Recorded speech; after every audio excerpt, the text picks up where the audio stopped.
Hey everybody, it's Jason Blaha here, and I got an interesting comment from a subscriber, which I'll flip in here for you guys, and he's basically saying, you know what, Jason, thank you, you're tough, loved, help. You called me a weak pussy 2 years ago when I told you that I failed a deadlift with 255 after 2 years of training.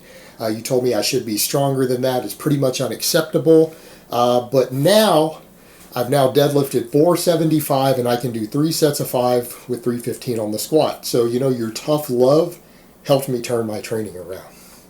So let me put on my +5 out of weaponsmithing, work on skilling up my crafting a little bit, and let's talk about this. All right, yeah, I did used to do stuff like that. It's been a while, so 2 years ago, that sounds about right, brother.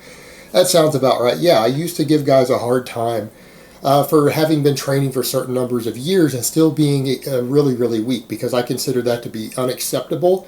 And I don't mean that in the sense of you should be a power lifter. And it's my point is that anyone who has built a solid muscle base after a year or two of training, there are expectations that if you don't have weak links in your body, that you should have a strength base. And what I mean is, even if you don't do the power lifts, all right, if you don't squat, bench, and deadlift, if you have built all the muscles up involved to have a decent amount of musculature and a strength base, and you don't have weak links in your body, like you don't have a really weak core, or you don't have really weak lats, or something else, there's no reason you shouldn't be able to lift at least decent weights on those lifts. I don't mean you should be power lifter strong, but you should have a strength base, all right? And I mean literally, if you have built your pecs and your triceps up with mostly 10 to 12 rep set flies and dumbbell presses and tricep extensions, if that's all you've done for 2 years and you didn't goof around with them, you should probably be able to bench press a little bit of weight. You shouldn't be really weak on the bench press just because you don't perform the exercise. If you did those through full ranges of motion, they should be there. And the reason I say some of that is that, yeah, I've trained and worked with people who there's no way I would have accepted a strength base like that out of them. A perfect example when it comes to the deadlift, a good friend of mine of many, many years, I trained him, and it took us 12 weeks to get his deadlift from 120 pounds, as a middle-aged male, by the way, 120-pound deadlift to get to 315. It took us like 12 weeks. Okay, put that in perspective. And this is a sub 200-pound guy. That guy today, actually this year, got on a SWAT team. He's like my age. He qualified and came back to me for advice again, said, hey, I need to crush these physical standards tests. I need to get on this SWAT team. I know I'm older than most of the guys doing this. I really, really want to get on this team. Help me. And I redirected him back through some of the other training we did. We worked on his running, his overall strength a little bit, and he blew their standard out of the water. He scored on some of their physical fitness testing. He scored first. Right? This wasn't necessarily related to his deadlift or his squat, but he blew their physical fitness tests out of the water on his push-ups, his sit-ups, his sprinting, his running, and he got on the SWAT team, and he's on there right now. Very proud of my bro for that, because he's my age and he pulled that off. And keep it in mind, this is a guy that when I first started helping him, he could only do 5 push-ups and could only deadlift 120 pounds. All right, we got him up to repping well over 300 pounds on the deadlifts in a short period of time. Pretty short period of time. Got the guy benching over 200 pounds for reps, overhead pressing 135 for reps. We got him to where he could do chin-ups, he could do pull-ups. We got his run times good, and now he's managed to pass all the physical fitness tests, get on a SWAT team as a middle-aged male. You know, and so he did really well. So my point is, people who have a strength base built should be able to do that. And I'll give you guys another example. Me personally, and guys can't claim drugs because this was before I had ever even seen a steroid in the real world. I had never even seen one. All right, I'd heard about them, I knew about them, but I had never actually seen them with my own eyes. The first time I tried to deadlift, some powerlifters got me to try deadlifting. They knew that I could do other lifts. I built up all the musculature in my lower body and my back, doing squats, doing leg presses, doing rows, doing chin-ups. All right, those 4 basic exercises built my back and my legs up.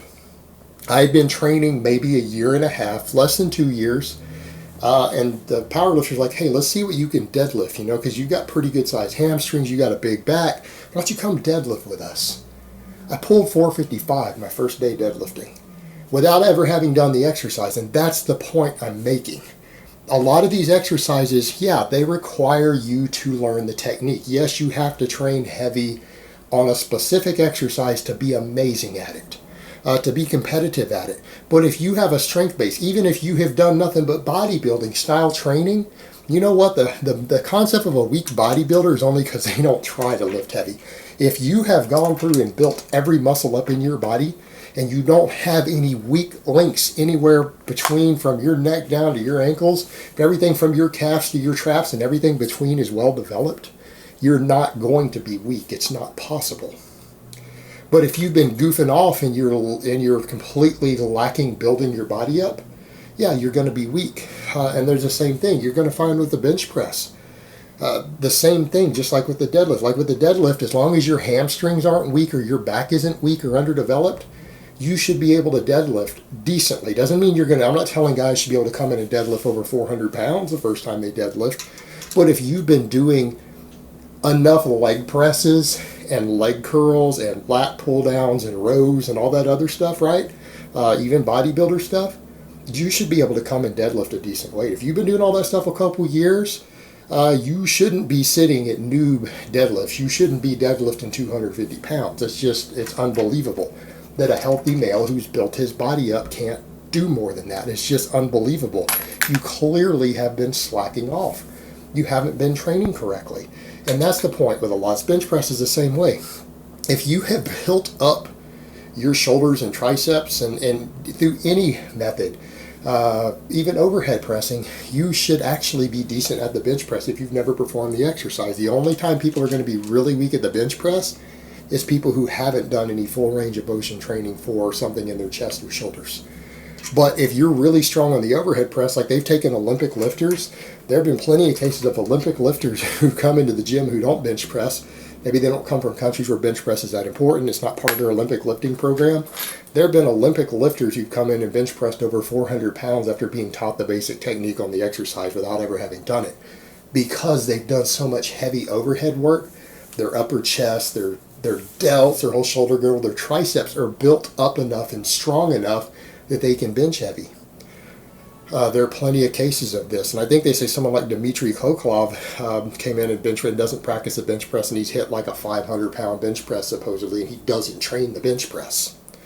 And these are exceptional examples, obviously, but the same thing applies to other people.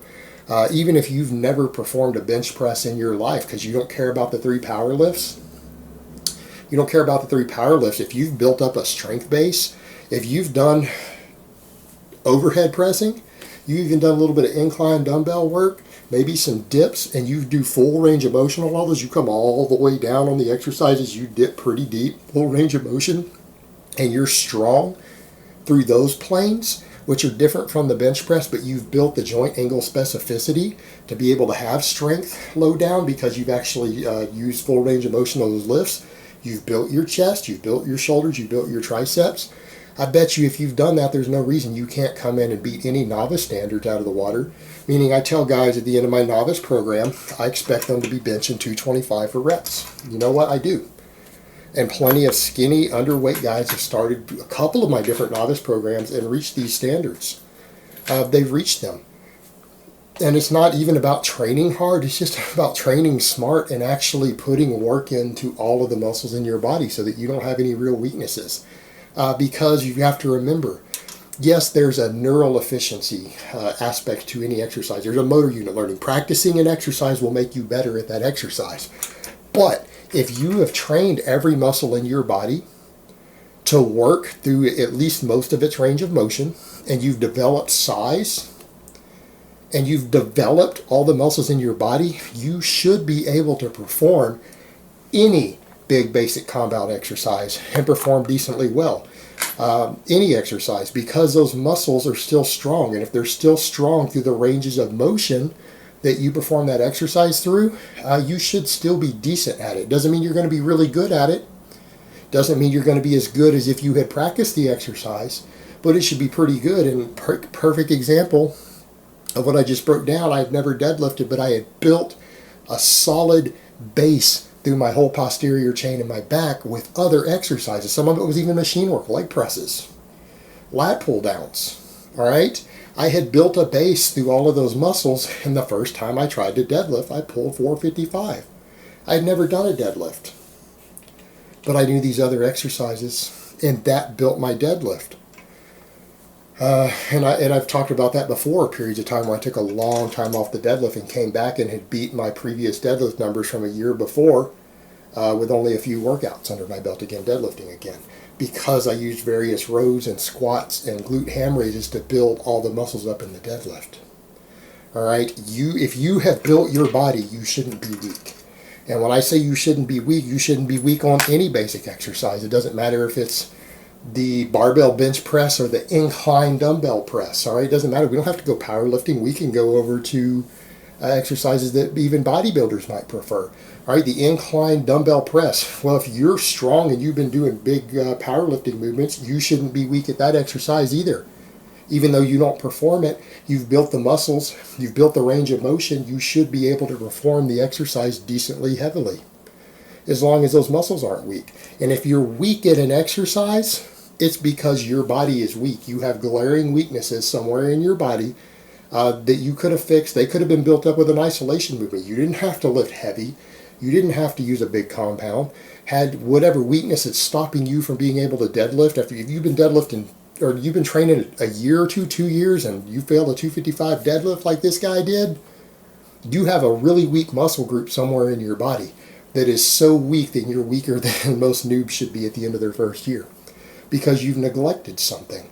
And it means that your body is weak because the deadlift will find the weaknesses. So yeah, you have played around. You haven't followed any sort of remotely balanced program. And even if you call yourself a bodybuilder, then why is big sections of your body not built and underdeveloped and weak? You clearly haven't trained them, or you haven't trained them through a full range of motion. Because if you had, you'd be able to deadlift a decent amount. Like I said, I don't mean that someone after 2 years should automatically be deadlifting over 400 pounds if they've never done a deadlift. Some will. I did, but that's not you. That's me. That's not you. But you damn well better be able to pull 300 for a few reps, 315 for a few reps, 365 for a rep or two. I mean, if you've been lifting weights 2 years and you can't do that as a healthy young man, you have a major muscle group in your body that you have left pretty much at noob status, that you have never bothered to develop. Something like your hamstrings or your lats or your middle traps. There's something in your body that is insanely weak, and you haven't really built up your whole body. And that's the point of all of this, because if you have built a muscle base through your entire body, and you've trained most of the muscles through a full range of motion at some point, and train them to be, even with 10 rep sets, 15 rep sets, even with an isolation movement, there shouldn't be any weak muscles in your body to where you are weak on a basic exercise, even if you've never performed it before. And that's the reality of it. And telling people that, yeah, that's tough love, but that is reality. All right, guys, but that's really all I have to say on that today. I hope it's been informative, and I will talk to you guys next time.